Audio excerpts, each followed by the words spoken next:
पर्यावरण एवं पारिस्थितिक यानी एनवायरनमेंट और इकोलॉजी, इससे जुड़े हुए क्वेश्चन उत्तर प्रदेश की लगभग सभी कॉम्पिटिटिव परीक्षाओं में पूछे जाते हैं। और अभी उत्तर प्रदेश में हाल ही में एक डेट शीट जारी की गई, 19 जून को आपका लेखपाल भर्ती का एग्जामिनेशन होना है, जिसमें कुछ क्वेश्चंस पूछे जाएंगे जो पर्यावरण और सस्टेनेबल डेवलपमेंट से जुड़े हुए होंगे। तो उन चीज़ों को हम समझेंगे कि यहाँ क्या उसके क्वेश्चन रहने वाले हैं और क्या आंसर होगा। तो चलिए बिना किसी फर्दर डिले के शुरू करते हैं और समझते हैं आज के वो टॉप क्वेश्चंस जो आपके एग्ज़ाम के लिए बहुत इंपॉर्टेंट हैं। सबसे पहले क्वेश्चन है, सतत विकास लक्ष्य यानी सस्टेनेबल डेवलपमेंट 2017 का जो एक इंडेक्स बनाया गया था सूचकांक, उसमें भारत का कौन सा स्थान था। यह एक इंटरनेशनल लिस्ट होती है जिसे इंडेक्स के तौर पर तैयार किया जाता है, और उसमें हर कंट्री का एक सस्टेनेबल डेवलपमेंट का जो एम होता है उसमें दिखाया जाता है कि किस तरह से कौन सी कंट्री ने क्या अचीव किया है और कितना उसका लक्ष्य रहा है। तो इसमें भारत के स्थान की बात करें तो वो 116वां स्थान था। तो इस का आंसर अगर आपको पूछा जाएगा 2017 के सूचकांक पर तो आप 116 लगाएंगे, 116वां। नेक्स्ट वन क्वेश्चन देखते हैं कि वर्षा की मात्रा यानी जो बारिश होती है, रेन, उसकी जो एक क्वांटिटी होती है, कितना वो बारिश होगा, ये बात किस पर निर्भर करता है। तो बेसिकली ये वायुमंडल में नमी पर निर्भर करता है, ह्यूमिडिटी पर। अगला प्रश्न की तरफ देखते हैं कि क्या क्वेश्चन है कि जलमंडल, स्थलमंडल और जावमंडल तथा जीवों में से पृथ्वी का सर्वाधिक वृहद पारिस्थितिक तंत्र है। अब इन सब की अगर बात करें तो जावमंडल, स्थलमंडल, जलमंडल और जीवोम, इन सब में सबसे ज़्यादा बड़ा कौन सा पारिस्थितिक तंत्र है। तो सबसे बड़े अगर बात की करेंगे तो जावमंडल सबसे बड़ा है। इसमें चाहे वो समुद्र के अंदर रहने वाले जीव हों, धरती पर रहने वाले जीव हों या जंगल में रहने वाले जीव हों, वो सभी मिलाकर जैवमंडल का निर्माण करते हैं, और ये सबसे बड़ा जावमंडल ही इसका वृहद क्षेत्र, वृहद तंत्र होता है। नेशनल ग्रीन ट्रिब्यूनल, एनजीटी जिसे नाम से जाना जाता है, कि भारत सरकार द्वारा स्थापना की गई थी। यह एक सेंट्रल गवर्नमेंट की संस्था है। इसे कब स्थापित किया गया था। तो इसकी स्थापना वर्ष 2010 में की गई थी, और 2010 में इसे भारत सरकार ने नेशनल ग्रीन ट्रिब्यूनल के नाम से एक संस्था बनाई थी, जो पर्यावरण से जुड़े हुए मुद्दों पर अपनी राय व्यक्त करता है या अपने फैसले देता है। पर्यावरण से अभिप्राय क्या है, यानी कि अब हम बात करते हैं कि जो एनवायरनमेंट है उसका क्या मतलब है। तो एनवायरनमेंट का मतलब यह है कि भूमि यानी कि लैंड, जल, वायु और पौधों एवं पशुओं की प्राकृतिक दुनिया जो इनके चारों ओर अस्तित्व में है, उन सब की संपूर्ण दशाओं का योग, जो भी उसमें हर प्रकार से स्थिति रहती है, जो एक दूसरे पर डिपेंडेंसी रहती है, उन सबको मिलाकर जो एक समय में एक व्यक्ति एक ही जगह पर अपने जीवन को चला रहा है, उस तरीके से। तो वो भौतिक, जैविकीय और सांस्कृतिक तत्वों की अंतःक्रिया व्यवस्था से अंतः संबंधित होती है। बेसिक तौर पे बात करें तो सीधा सा मतलब है कि जल, भूमि, वायु, पौधों और पशुओं की जो प्राकृतिक दुनिया है, इसके चारों ओर का जो सिस्टम है, एक दूसरे पे जो डिपेंडेंसी है और इनके ऊपर जो भी परिस्थितियों का असर होता है, वो सब मिलाकर एक पर्यावरण बनाता है। तो इस तरह के एक पूरे स्ट्रक्चर को हम लोग पर्यावरण के नाम से जानते हैं। फिर बात करते हैं कि वायुमंडल पर्यावरणीय सुरक्षा से संबंधित नहीं है। तो ऐसी कौन सी चीज़ें जो पर्यावरणीय सुरक्षा से संबंधित नहीं है। तो पर्यावरण सुरक्षा से संबंधित गरीबी कम करने का जो मंत्र है या इसका जो सोच है, वो पर्यावरण से संबंधित नहीं है। ये एक सोशल प्रॉब्लम है और सोशल इश्यूज़ के तौर पे से देखा जाता है। भारत में पर्यावरण संरक्षण अधिनियम कब पारित हुआ था। तो भारत में पर्यावरण से जुड़े हुए एक अधिनियम की शुरुआत जो की गई थी, कानून की शुरुआत, वो 1986 में की गई थी। तो भारत में पर्यावरण संरक्षण के अधिनियम की जो शुरुआत है वो 1986, यानी इस 1986 में एनवायरनमेंट एक्ट आया था, प्रोटेक्शन एक्ट। अब पर्यावरण बनता क्या है, कैसे है, किन किन चीज़ों को मिलाकर बनता है। तो पर्यावरण जीवीय घटकों, भू आकृतिक घटकों तथा अजैव घटकों से मिलकर बनता है। जीवीय घटक यानी कि जितने भी जीव हैं किसी भी प्रकार के, चाहे वो इंसान हो, जीव जंतु हों, या फिर किसी प्रकार के, चाहे वो नभ में चलने वाले हों, जल में चलने वाले, थल पे चलने वाले, उन सबको मिलाकर जीवीय घटक बनता है।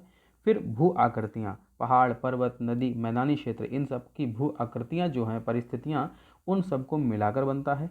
और अजैव घटक, इसके अलावा जो मिनरल्स पृथ्वी पर पाए जाते हैं, अजैव घटक हैं जो जीव नहीं हैं, उन सबको मिलाकर पर्यावरण बनता है। तो इन तीनों के मेल से ही पर्यावरण का निर्माण हुआ है। इन चीज़ों को यहाँ पर हमें समझना है। द नेक्स्ट वन क्वेश्चन कि पर्यावरण के कुछ कारक संसाधन के रूप में कार्य करते हैं तथा कुछ कारक कारक के रूप में कार्य करते हैं। लेकिन जो पर्यावरण के कुछ कारक जो हैं वो संसाधन है, तो दूसरी चीज़ें क्या हैं। तो दूसरी चीज़ें संसाधन की जगह पर नियंत्रक हैं। यानी पर्यावरण में कोई भी चीज़ अगर बढ़ जाती है या किसी चीज़ का एक एक्सटेंशन ज़्यादा हो जाता है, तो उसे नियंत्रण करने का काम भी प्रकृति के पास मौजूद है और वह पर्यावरण का हिस्सा है। धारणीय विकास के उपयोग से संबंधित में अंतर पीढ़ीगत संवेदनशीलता का विषय है। तो यह प्राकृतिक संसाधन के विषय की बात करते हैं। अब धारणीय विकास के उपयोग, जब हम लोग किसी भी धारणीय विकास का एक सोच बनाते हैं कि इस तरीके का डेवलपमेंट होगा, तो अंतर पीढ़ीगत संवेदनशीलता यानी एक पीढ़ी से दूसरे पीढ़ी तक जाने वाले संसाधन, तो वो प्राकृतिक संसाधन ही होते हैं जो वहाँ तक पहुँचते हैं। विकास की वह अवधारणा, कोई भी विकास की अवधारणा की बात करें तो अवधारणा जिसके तहत वर्तमान की आवश्यकताओं के साथ साथ भविष्य की आवश्यकताओं को भी अगर ध्यान में रखा जाए तो उसी को धारणीय विकास कहते हैं। तो पिछले वाले क्वेश्चन में जिस चीज़ को समझ रहे थे वो यहाँ पर यही चीज़ एक्सप्लेन हो गई कि धारणीय विकास क्या होता है।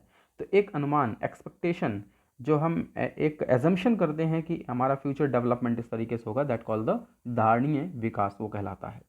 वर्ष 2002 में जोहान्सबर्ग एक देश का नाम है, में आयोजित पृथ्वी सम्मेलन का मुद्दा क्या था। अब पृथ्वी सम्मेलन हुआ था तो वहाँ पर इसका मुद्दा क्या था, तो बेसिकली इसका मुद्दा ये रहा था कि सतत विकास, यानी हर एक कंट्री के अगर सस्टेनेबल डेवलपमेंट की बात करें तो वही पॉइंट यहाँ पर था।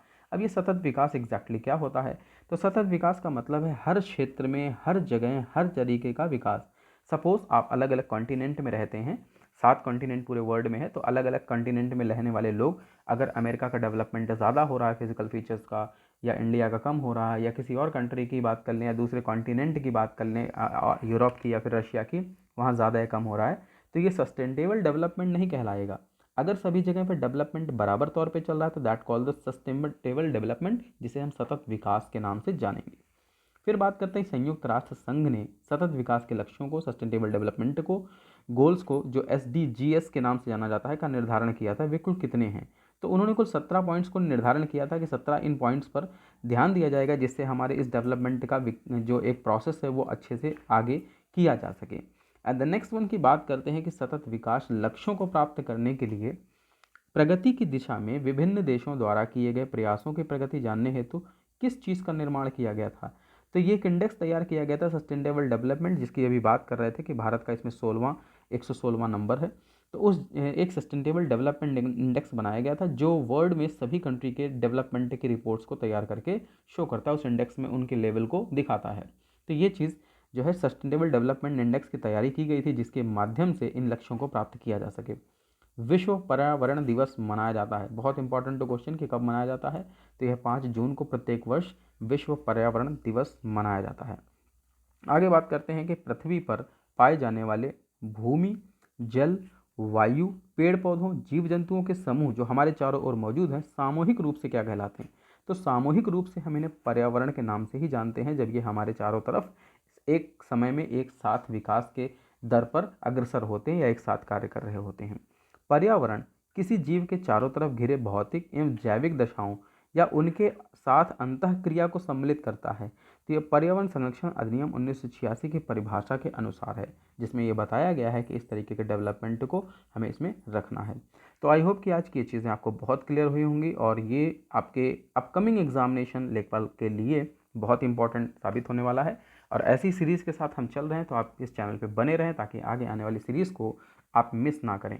चैनल को सब्सक्राइब जरूर करें, बेल आइकन साथ में जरूर प्रेस करें जिससे हमारे अपकमिंग वीडियो आपको सबसे पहले देखने को मिले।